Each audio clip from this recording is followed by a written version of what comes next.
sur notre site internet, sur les www.littoralfm.com. 9h34 bientôt, nous allons revenir à la musique avec Christophe Maé tout à l'heure.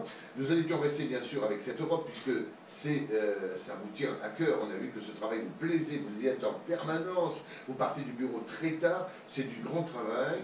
Vous avez vous-même apporté quelque chose à l'édifice, des lois. Vous avez participé?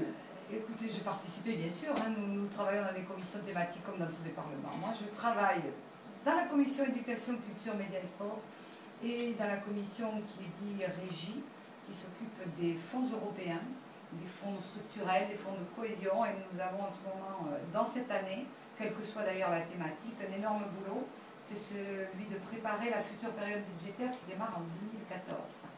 Et nous discutons avec la commission des grands axes que nous allons donner à cette politique et surtout à la politique financière que va développer l'Europe. Et un des grands axes de cette politique, eh bien, c'est le développement durable.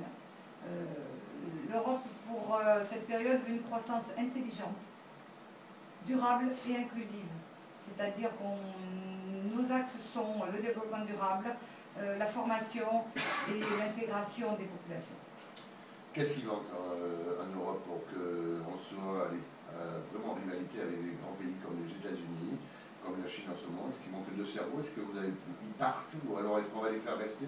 C'est ça le durable aussi, c'est de faire rester nos ingénieurs ici. Oui, le durable, pour l'instant, il n'est appliqué qu'à l'énergie, au développement, aux énergies renouvelables. Donc, il faut des le durable, c'est que l'Europe dure.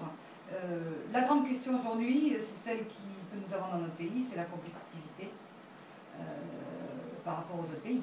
Il faut que nous soyons compétitifs pour avoir une économie florissante et des emplois. Alors on vient en France avec ce que vous avez entendu hier. Donc c'est-à-dire qu'on va baisser les charges des entreprises. On était resté là, c'est inéluctable. Mais bien sûr.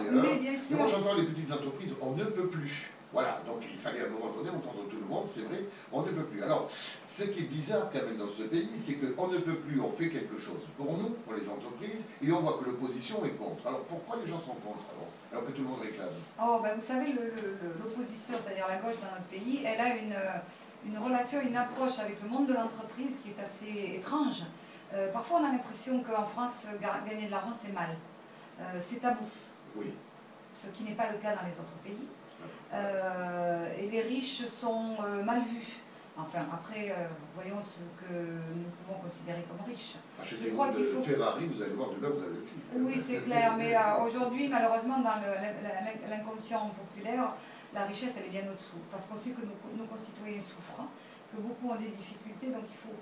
Je crois arrêter de se flageller, il faut comprendre qu'une politique nationale, c'est à la fois du social, parce qu'il y a des gens qui souffrent et qui ont besoin qu'on les aide, mais c'est aussi aider les entreprises à se développer, à être compétitives à l'intérieur de l'Europe, et l'Europe à être compétitive dans la mondialisation.